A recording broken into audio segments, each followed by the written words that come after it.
কি বিপরীত লক্ষ্য করেছি? সিটি কর্পোরেশন উদ্যোগ নিয়ে তার কর্মীদেরকে দিয়ে আমাদের সেই সময় জুলাই যোদ্ধারা যে সুন্দর সুন্দর স্লোগান দিয়ে এক একটা স্লোগানের বারুদে এই জুলাই আগস্টের অভ্যুত্থান করেছিল, সেই জুলাই আগস্টের বারুদের যে স্লোগান সেগুলোকে মুছে দিয়ে সেখানে খুবই পরিকল্পিতভাবে বাংলাদেশের কিছু ন্যাচারাল সিনারি তুলে দিয়ে এমন ভাবে বোঝাতে চেয়েছে যে আমাদের সেই জুলাই যোদ্ধাদের সেই সময় স্লোগানের চেয়ে এখন এই সিনারিগুলো গুরুত্বপূর্ণ। এর পিছনে মূল কথা হচ্ছে তারা জুলাইয়ের সেই স্মৃতিকে ভুলিয়ে দিতে চায়। আপনারা ভুলিয়ে দিতে চান কেন? সময় মিলেই তো ভূমিকা রেখেছেন। আমি এটাও দাবি করি এই 3 মিনিট 5 মিনিট 7 মিনিটের ডকুমেন্টারি দেখাতে গিয়ে আমরা এখানে আমি বক্তৃতা দিতে চাই না, আমি স্লিপ দিয়েছি, আমি বক্তৃতা করব না, বরং এই ডকুমেন্টারি গুলো দেন। সাংবাদিক বৃন্দ সবাই জন্য বলছি না, কারো জন্য বলছি।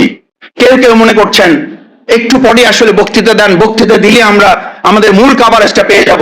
হ্যাঁ পাবেন, ঠিকই আছে, এটা মূল্যবান, কিন্তু যেই কথাগুলো আজকে এখানে আমরা তুলে ধরতে চাই, যেই ডকুমেন্টারি গুলো দেখানো হচ্ছে, এই ডকুমেন্টারি গুলো ঠিকই এখানে ঘন্টার পর ঘন্টা দেখে লাভ হবে না।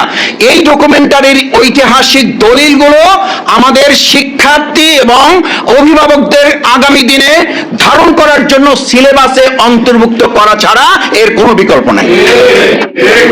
কি সিলেবাসে অন্তর্ভুক্ত করবেন? ওসমান হাদির ইতিহাসটা অন্তর্ভুক্ত করার জন্য কমিটি করা হয়েছিল, সেই কমিটিটাই বাতিল করে দেওয়া হয়েছে। কি অন্তর্ভুক্ত করবেন?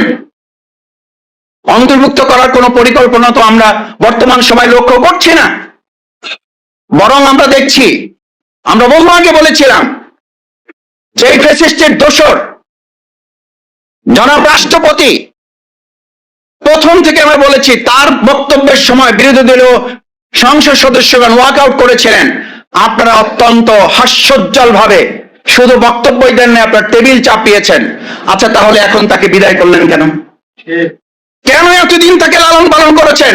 নিশ্চয়ই এ কথা জাতি বুঝতে চায় যে এতদিন তাকে দিয়ে কিছু উদ্দেশ্য হাসিল করা প্রয়োজন ছিল, সেগুলো করা শেষ।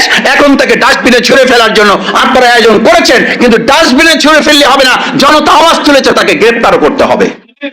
কারণ তার মাধ্যমে অনেক কিছুর অনুমতি নিয়ে এই সমস্ত আমাদের তরুণ যুবকদের উপরে গুলি চালানো হয়েছে, না হলে তার একটা অর্ডারে এই সমস্ত গুলি বন্ধ হয়ে যাওয়া সম্ভব ছিল। হয় নাই তো। আমার এমন রাষ্ট্রপতি আসবে যদি তাকে গ্রেফতার করা না হয়, আজকে স্বরাষ্ট্রমন্ত্রীকে আমরা বলতে শুনি রাষ্ট্রপতির ব্যাপারে কোনো কিছু করা যায় না। কেন করা যায় না? রাষ্ট্রপতিকে আইনের ঊর্ধ্বে। আপনি তো সংবিধান কপচান, সংবিধানের দাড়ি কমা সেমিকোলন সবকিছু আপনি মুখস্থ তুলে ধরেন, অবশ্য 2-4টা ভুল ভালো বলেন, আপনার ব্যাপারে তো কেউ কথা বলার সাহস করে না। পরে লবিতে এসে অনেকে আবার আপনার লোকেরাই বলে, মাসুদ ভাই অপেক্ষা করেন, আপনাদের কিছু করা লাগবে না, তার জন্য আমাদের বহু লোকেরাই রেডি হয়ে আছে, অপেক্ষা করুন। আমি এই কথা বলছি এই জন্য, সম্মানিত উপস্থিত সুধী মণ্ডলী, আজকে ফ্যাসিস্টের দোসরকে আপনারা সরালেন। এই চিকিৎসক বৃন্দ যারা সেদিন চিকিৎসা দিয়েছে, আমি নিজে সেদিন সাক্ষী, আমাদের গাড়ি ব্যবহার করতে পারি নাই, অ্যাম্বুলেন্সে করে রুগীর সাথে গিয়েছি মাস্ক পরে।